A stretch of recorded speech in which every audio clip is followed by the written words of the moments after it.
نظر دھندلاتی ہے اس میں، اس لیے کیٹریکٹ میں بھی مفید ہے. فیلڈ کے سامنے دھواں سا اور دھند جیسی آ جاتی ہے، لیکن کیٹریکٹ ضروری نہیں ہے. عام طور پر جو بعض مریضوں میں، خصوصاً مریضوں میں دیکھا کہ ڈم ویژن کی شکایت کرتے ہیں لوگ، اس میں کلکیریا کارب اچھی ہے. یہ اوپیسٹی اور کارنیا کا بھی علاج ہے. کارنیا میں چیزیں بعض دفعہ بیٹھ جاتی ہیں نا، مواد سفید دھندلا مواد سے جمع ہونا شروع ہو جاتا ہے، کلکیریس ٹیشوز بیٹھ جاتے ہیں، اس میں بھی کلکیریا کارب اچھی دوا ہے.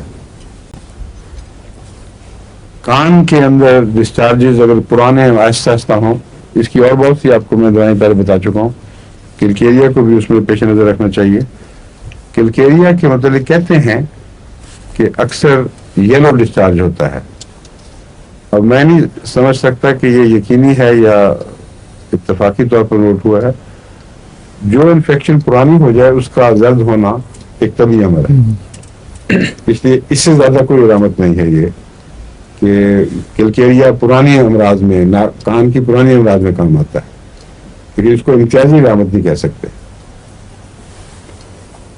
کان کے جو پیچھے پردے ہیں، اس پہ یہ بات میں نے محسوس کی ہے کلکیریا میں، ان پردوں میں تھکنس ہونے کی وجہ سے وہ جو وائبریشن کو، نروز کو کنوے کرتے ہیں، ان میں کمزوری آ جاتی ہے، اور غالباً اسی قسم کا اثر یہ آنکھ کے پردوں پر بھی ڈالتی ہے.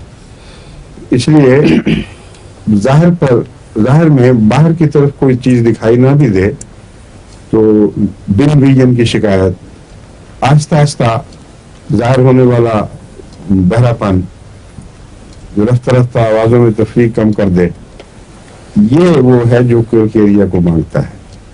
اور اس میں میرے تجربے میں بھی ہے کہ ایسے کان جنہوں نے رفتہ رفتہ بعض ترویج چھوڑ دی تھی بعض آوازوں کی، بعض پچ کو سنتے تھے، بعض کو نہیں سنتے تھے، ان کو جب کلکیریا کارب کھلایا گیا کچھ عرصہ تو بالکل صاف ان کی آواز ہو گئی.